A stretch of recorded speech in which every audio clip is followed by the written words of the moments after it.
Good evening, everybody. I'm Dr. John Paul James, and welcome to Living Life with Dr. John Paul James. Listen, we got a great show tonight. Our panelists is going to be wonderful. We've got an interesting guest here. Veronica is here today, and so she's going to help us out. Her first time here, and Vicky is here today. This is her first time here. Of course, you know our anchor man Jeff is right here, and our anchor woman is here. Tamara is here, our anchor woman. Listen, we're going to talk about some good stuff tonight, and you don't want to miss it. So one of the things, you know how we do it. I want to talk about two things tonight, and we're going to ask some questions and get some feedback. One of the first things that we're going to talk about is called symbiosis. Now, symbiosis has a lot to do with when a person is dominated by their parents, right? They have extreme guidance there. There is a lot of do's and don'ts. So the person really doesn't develop. They could be 30 years old, 16 years old, 15 years old. There's a lot of 16-year-olds who feel like the parents still treat them like they're four. And what happens is just confliction within the person because they want to show you who they really are, but they can't because they're still trying to live the life that the parents really want them to live. So it's symbiosis. I did not get free from what my mother said until I was about 53, 54. Everything she said, I thought it was just Jesus saying it to me. So everything that she said, marry this one, don't marry this one, do this, buy that, live here, don't live there, don't do this, don't do that. I did everything. But it's called symbiosis. You really don't develop, you really don't grow. And it could be, it could affect a lot of relationships. A lot of people are still living. Have you ever been in a relationship where it seems like the person's living with their mother? If you met their mother, it seems like you have a very cantankerous relationship with the individual. It seems like they're very dominated by their mother, or very dominated by their parents, very dominated by someone who represents a parental guidance. It could be a sister, it could be an aunt, it could be a grandmother, it could be anything. But have y'all ever been in a relationship and somebody else had more power in that relationship than you did? It seems like that person, again, just listened to more what the parent said, the guardian said, the cousin said, the sister said, than they did you. Can anybody, so Vicky, have you ever been in a relationship where it seems like you are dominated by mommy? I had some experiences. You had some experiences. What was it like to be with a man who's seen, but you're stuck with a man who seems to be more dominated by what mommy says or the parent says than you? Was it like you had to hide the relationship? Did you had to hide sex? Did you have to? What happened? Because of my personality, so you can follow mommy, you can walk next to me. But more so, it seems like he was following mommy than you. It seems like mommy was dominating the relationship. You were in a mommy dominated relationship or parental guided relationship more than being able to be free. Jeff? Is that what we call a mama's boy? It could be called a mama's boy. Or the woman you dated could be, again, dominated by anybody that she sees as an authority. I've been in a relationship where it seems like the woman was more interested in her family than me. Yeah, that's still symbiosis. Where it's the family and what the family says, the rules of the family, and the relationship, suffers. It goes through some It made me trials. feel like I wasn't first. Yeah. It felt like her family was first. Absolutely. I was kind of second. Absolutely. You can feel, again, like you're in second place. You're competing with them. And still, again, it's operating basically by the culture of the family. You never develop your own norms or cultures within a relationship. Let's go all the way to the end and talk to Veronica for a minute. Veronica, have you ever been there? I know we are church babies, so I'm pretty sure that. What's the question again? So we talk about symbiosis, being dominated by the family, by parents. In our case, it could be the church, I guess, where people that we date, or even us, could be more dominated by what the authority in our life says than who we're with, or we never really develop. We never really develop. So we can become socially deprived, imbalanced. We can also just have difficulties with relationships because we're still trying to live a different life other than what we really want to live. Well, I can say in the beginning, when I stepped out of that circle that I was in, What is the circle? growing up being confined and as being a PK child, PK, preacher's child. preacher's child, yes. Okay. So once I got out of there, I was no longer confined. I wanted to experience everything. How old were you? I say basically 21, 20. So 21, you felt released. I didn't feel released until I was 54. I don't know what you were doing. Did you drink? I mean, what was going on? Meaning you get such a freedom. It's like you're being released from prison, actually, and doors are open. Okay, you're experiencing something that you never experienced before, but you still on guard. All right, I did not father a child. I was married when I fathered a child, and I was like 20 something. Well, no. I mean, not say that I was always married. No, listen to this. Woo, Jesus, I'm gonna lie to y'all. Listen to this. I still felt, even though I was married, sex was still a problem because the church and my mother had taught me against tongue kissing, and just don't tongue kiss, and of course, things like oral sex was wrong. I was taught that tongue kissing would give you a disease, and that oral sex was the devil. And so I had relationships with females, and I didn't tongue kiss. I didn't know how to tongue kiss. I must admit to y'all today, I still don't know. I still don't like it. It still feels nasty. I did not like a female to try to do anything to my genitals. I was like, no, let me do it. You can't do it. It ain't gonna work for you. It's gonna work for me. Let me do that. But that comes from teaching. Did you have the same problem? Even when I was married, I didn't enjoy sex because my I mean, what my mother gonna say? I don't think I had that problem. Just said poor child. You need to pause this and pray for you. You saying the problem that you had as far as you couldn't do anything and you taught against that. Yes, we were taught against all of that. But when I got out there, I didn't have too many relationships with men. Did you marry who your parents told you to marry? No. I married who my parents told me to marry. No. Who my mother told me to marry, except for my second wife. I married her when I wanted to marry. You know what I'm saying? But you married because they told you to marry. Did that happen to you? No. All right. So you weren't a true pre-K kid. Yeah. No. That You didn't was happen. you was thinking. Yeah. No, I was just rebellious more so. You was rebellious. All right, come on, Tamara. So I have experience where family influenced the decision of someone seeing me. Okay. Because at that time, I was living in Southeast. Mhm. I'm dark skinned. Mm.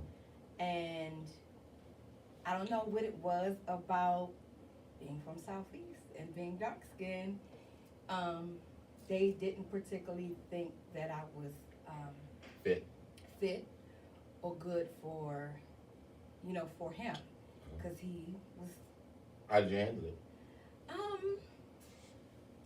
Because he, even though the family, was in his ear, because of the feelings that he had for me, he just kind of, he definitely rebelled against it for some time.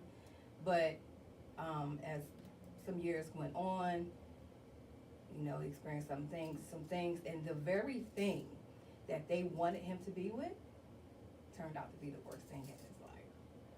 I understand that. My second wife kind of freed me from, when you talk about oral sex. First wife, I was like, no, well, that's the devil. Second wife, I was like, let me see what that's about. I understand all those things. I guess what we have to do is give ourselves permission to be ourselves. When you're a teenager, you start going through this transition of identity and independence. You want to be independent. You want to develop your own identity. But again, this symbiosis is a very real situation. And a lot of adults, believe it or not, just not only children, but adults go through it, where they are basically, it's like having a relationship with whomever the person feels is that authority or parent in their life. And a lot of situations are governed by that, whether we know it or not. So to get your independence, how do I get my independence? One is to go to counseling. Another situation is again to give yourself permission to show who you really are, to really just be who you really are, as opposed to trying to live the lifestyle of another person, because that can be very conflicting. To try to be two people at one time, to try to hide a relationship when you know you want the relationship. You know, you want a Vicky, but then you act like you don't want a Vicky. You know, you want a Vicky. You know what I mean? You want a Veronica, but you act like you don't want a Veronica. You know what I mean? You want a Tamara, but then you act like you don't. And for Jeff and I, don't even play it. I'm the older brother here. I can speak for my little brother. Don't do it, okay? If you want it, just say you want it. Is that right, Jeff? There you go. See, Jeff said it. All right. There is something else that is extremely important that I really think we need to talk about, and that is people have difficult times in relationships because of their attachment styles. They don't know that. But the reason why you don't get along in your relationship most of the time is because your attachment style is an issue. So let's just talk a little bit, and I want to make sure that I had a few things. So I want to talk about why attachment. Human attachment plays an essential role in our survival as babies, as well as our relationships and overall well-being later on.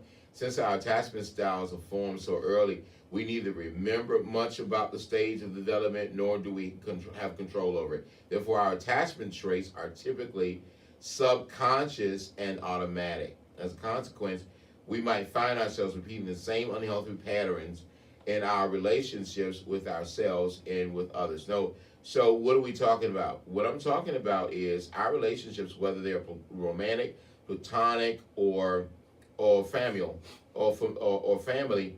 The attachment patterns that impact our everyday relationships can be transformed or exacerbated over time depending on our life circumstances. So our childhood experiences impact the traits that we express as adults. So these impacts reveal in what we will refer to as attachment styles. And so although there are often overlap between attachment styles, people do have an ability to shift their attachment style over time. So let's talk about that for a moment.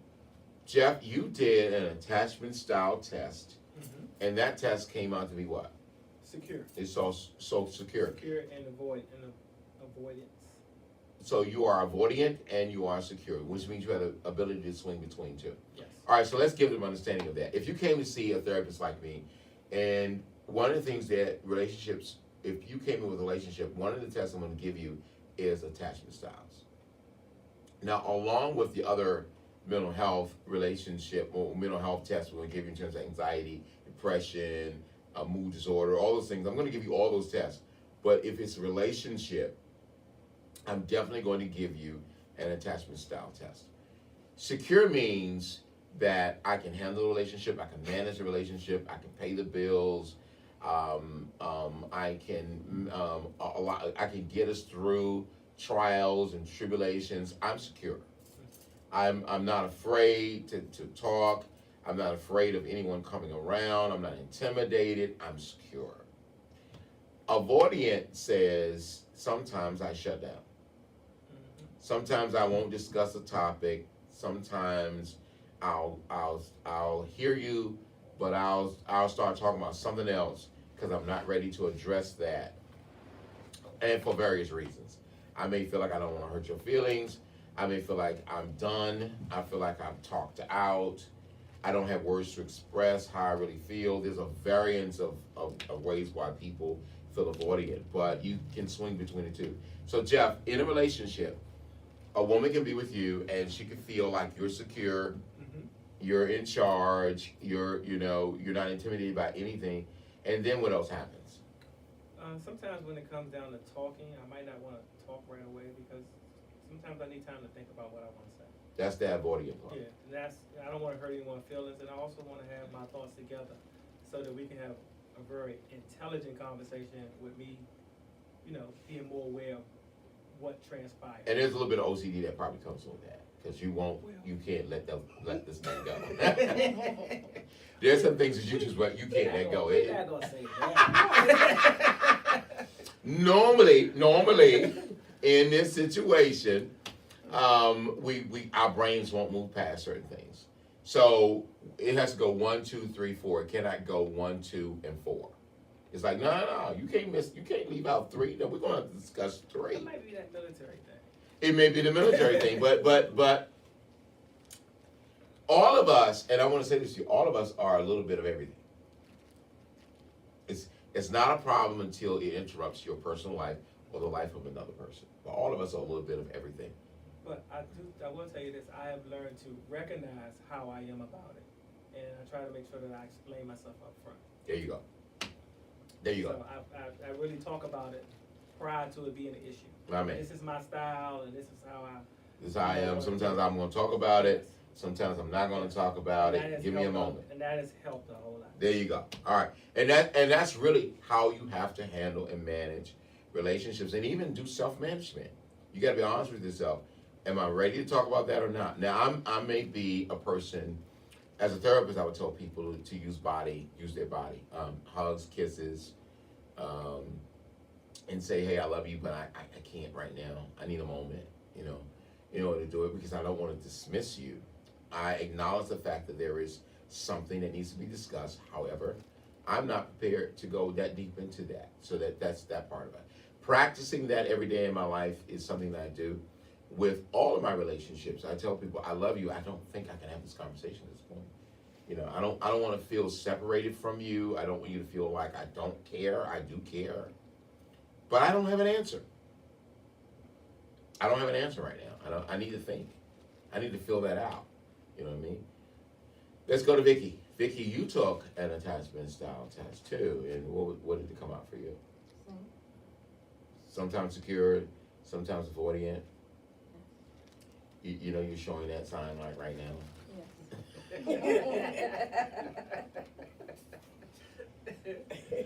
Okay, let's do a little bit of role playing for a moment. Jeff, do you mind? Sure. All right. So here's Mr. Jeff and Miss Vicky, and Jeff is interested in a Miss Vicky, and see how Vicky is. She seems to be guarded.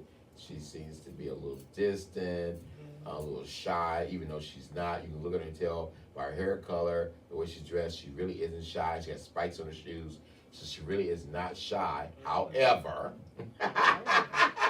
She's playing a role. she's playing a role. It's like her comfort zone. Her comfort zone is, I don't know.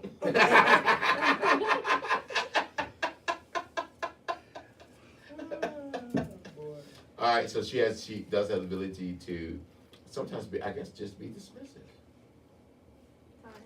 Yes. Not only are you avoidant, you're also dismissive. So you can be dismissive avoidant. Wow, that's a lot. Jeff, how would you feel if a woman is dismissive avoidant? I'm going about my business. Jeff. Straight up. I mean, for real. I mean, if she act like she don't want to be bothered, it's not my place to force myself. Jeff, she on swings somebody. between secure, like sometimes she's a secure But female. if I'm just meeting her and I'm getting this body language, Okay. What does that body language say to you though? Rejection? not rejection. Dismissal? It's some work.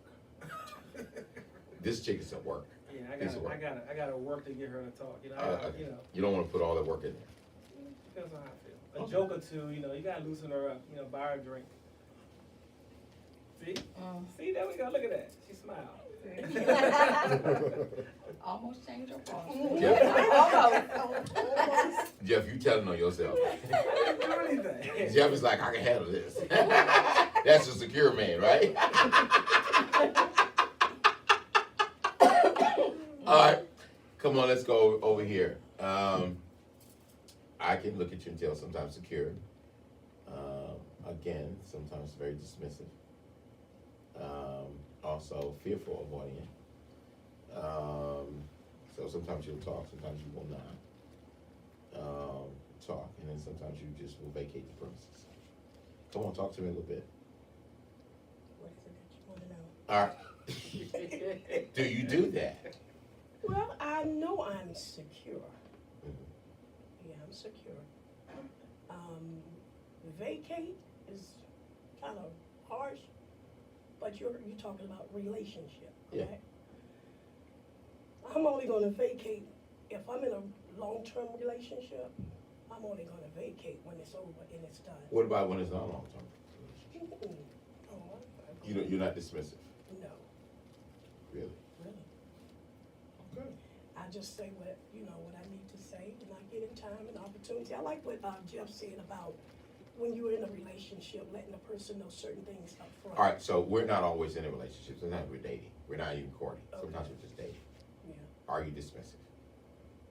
Well, give me a definition of the dismissive. Dismissive is you're dismissed. You're I think a that's police kind- officer. You know what that means. But You're I think dismissed. but I think that's kind of cold. If you're just meeting someone, I wouldn't do it like that.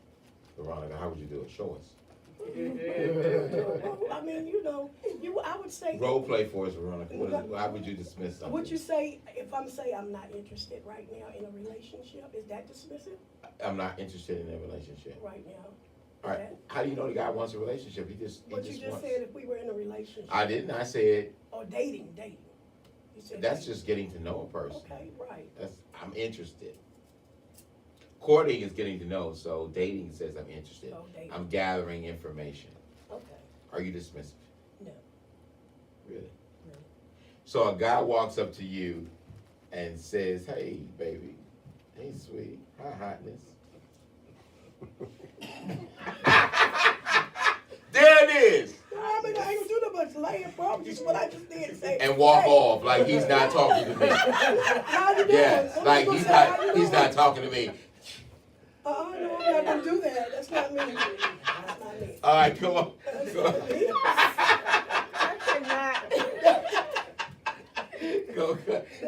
come on, Tamara. I'm not really sure. I don't think I'm dismissive. Yeah, not dismissed. You are avoidant. You think so? Mm. Avoidant. I think you're secure at times, but I think sometimes you are avoidant, yeah. You'll let things go. Yeah, I have been told I'm kind of passive. Yeah. Yeah. You will, some things you're not gonna do. Not gonna deal with. Yeah. Go ahead. Maybe it's like they're fed up. When you're fed up, I mean, so in terms of dating or in if terms you're like of fed up with someone. No, why y'all keep going to this court thing? I don't Y'all know, just want to court. No, I'm just saying, like. Okay. All right. I'm just saying, like, I'm not. I don't think I'm avoidant. You know what? I don't think I'm how do you get that? Avoidant? Yeah, from me, like. Like right now. You avoided his question. No. Okay, what was the question? Let me make sure. No, now you want to be secure, so you float between secure No, I and want to make avoidant. sure I answer correctly, because I don't see how. A lot of people float between this, avoidant and secure. Some people have a little extra, like Vicky with dismissal. It does happen. Veronica can be very dismissive.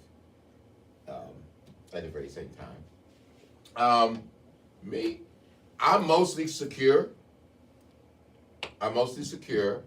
Dismissive. Am I dismissive? Yes. Absolutely. Mm-hmm. Yeah. And there you have it. And the panel has spoken. Yeah, I probably will be a little dismissive. I can swing between those. Avoidant, no. Fearful, avoidant, no. Dismissive, yes. I could be dismissive. Now, however, again, remember I told you the tools in the toolbox, that if I think that that's something that you can't handle, you're not ready for me to come to you with that, like you're not ready for the answer that you're asking me for, I think I will tell you that. I'll be forthcoming telling you, no, because you can't handle that. So come on over here in these big arms, because you know you cannot handle what you asking me about right now. So let's rest.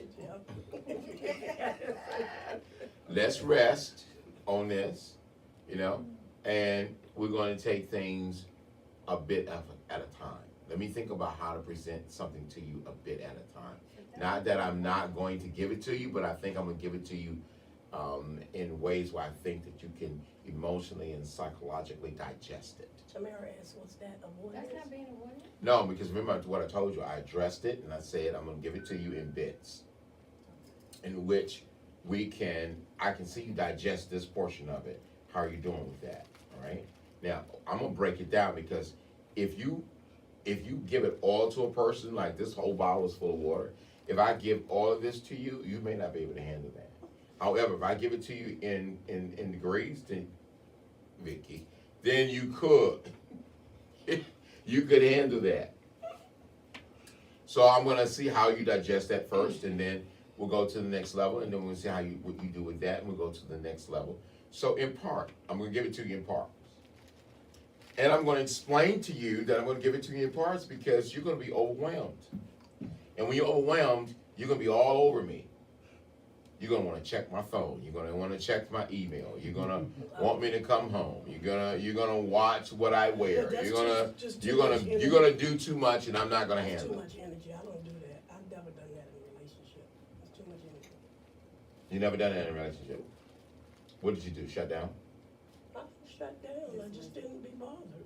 That's dismissive, Veronica. No, I'm just saying, I didn't be bothered with the situation, if the person is, if it's something that you're going through, and after you got past where you can't talk anymore like that, or anything like that, then what is Well, I'm a what little, is left? again, I'm a little different, because Yeah, if what's I feel like we're really going through a few things, I want to change your physical position. All right. So instead of hugging you this way, I may tell you to come here. You're over there. I may tell you to come here, and I may hug you from a top position, as opposed to as opposed to equivalent. I may do it here, right? Because again, there are times where you just feel like you need to be coddled and paid attention to and things of that nature. Whereas a lot of words may overpower you. Women in general, I think, love that, because with me, coming up, my family, we did not hug and kiss. My father provided for us. How he showed affection, buy us something or whatever like that. Mhm. I learned that being out. Once I got out, I know they talk about the love of God, this, that, and other, but the demonstration of power was never demonstrated that way in the family. So I'm a hugger. I used to didn't do it myself. I wouldn't touch you. I would not touch you, but I love that. And I do that. And I love that in a relationship. All the time, it's not about, give me intimacy before you give me anything. All right, when we talk about attachment styles, so did you guys grow up where your mom told you to just come get into bed, and she kind of, laid with you and had a conversation with you, whether you laid at the foot of the bed or whether you just laid there, either they hugged you or you just laid at the foot of the bed or anything. You were just in mom's room having a conversation with mom. Or you could have been with dad, or dad could say, come take a ride, or dad sat on the sofa and had a conversation. So my mother was famous for giving me coffee at the table. Sometimes I feel like a grown man having a conversation when I'm in elementary school. I'm like, I'm Drinking coffee. I'm drinking coffee from my mother. I'm in elementary school. That was her way of relating. Sometimes it was come lay down. She was in the bedroom and she saw me walk past the room and it could tell something was wrong with me. It was come lay down. Most of the time I was at the foot of the bed, and then sometimes I slept between my mother and my father. Up until I was probably about 5 years old, I slept between the two of them. So I'm so used to body heat I'm used to, you know, a lot of affection, and then as I grew up, even going into teenage years, it was still the same of come lay down and have that conversation. So, that's not foreign for me to treat my children that way, to embrace them in that capacity, or to have a woman and just embrace her from that. Like, babe, come on, let's just lay here a minute, because it sounds like, you know, there's a lot going on. It's common for me because of how I grew up. Can I- Yes, sir. So does that work? What? If y'all are mad at a guy and he comes up and try to hug you and touch you and talk to you, even when you're mad? Oh, yeah. I think we're in a relationship. Yeah, Oh, yeah, it does for me. Yeah. It does for Vicky? me. What's the question? Answer the question, I'm Jeff. gonna need. If you're mad with your significant other and he comes up to try to touch you and talk to you about it, or put his hand on your leg, or hug you, are you still mad at him, or do you accept it? I'm definitely gonna accept it. Okay, I'm just curious. I gotta ask y'all a question. Okay. Because we're in a new day and age. Because I've gone out in this new day and age, and the lounge situations, and I've seen men just walk up and grab y'all at the bar and just be all over y'all. And I mean, what is that like? I mean, what do you feel like? Asking him. They don't wanna do that. They don't wanna do that. Ma'am, what is that Somebody like? you to don't you? know, they don't wanna do that. What is that like to you?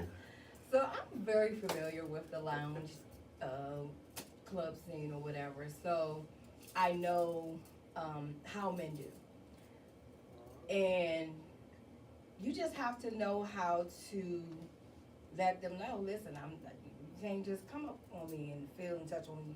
It's a way to do it. It's a way to let them know you can talk to me without all the touchy feel. If you're interested, you know, we can have a conversation. What if you're dancing and they just dance upon you? How do you Now, see, I was one on the floor, you know, front and center, you know, dancing. Now, if a guy just does a little too much, I know how to maneuver, but I have, you know, guys that tried it, but I know how to maneuver to where, listen, you're not about to, you know, disrespect me. Like, I'm gonna dance with you. I'm gonna, you know, do the hip and all that. You know what I'm saying? I might do a little something. I ain't gonna do too much, but, you know, no, you're not about to do something you ain't got no business doing on the dance floor. 'Cause I don't want nobody to see me. First of all, I have an image, you know, and I don't want nobody to see me, you know, stuff all. Nah, I can't. You know, I can't do that. You know what I'm saying? They feel like, Vicky, how would you feel for other females? How would you look at that? Oh my God. Well, Wait a minute. if you saw a man being aggressive on the floor, too touchy, to everything, you know, that's his style of relating. You know, the young woman clearly doesn't know the guy, but he's that way. How would you feel as a woman? Did she say no? So you're like the legal. She said no. No means no. Can I interject? I would say in this culture, in this time, like, you know, well, let me just say in my time in the clubs, especially in the go-go scene, like, that's kind of like how it is.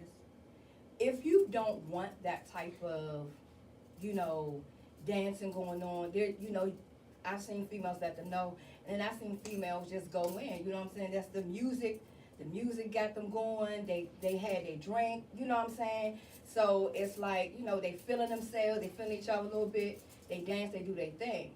But then some guys just take it entirely too far. And yeah, I've seen fights break out because of it. But I see it more so in a sense welcoming for women to, Why? I think that's how it is in the scene. Does it make them feel wanted, desired? Well, I can't speak for them.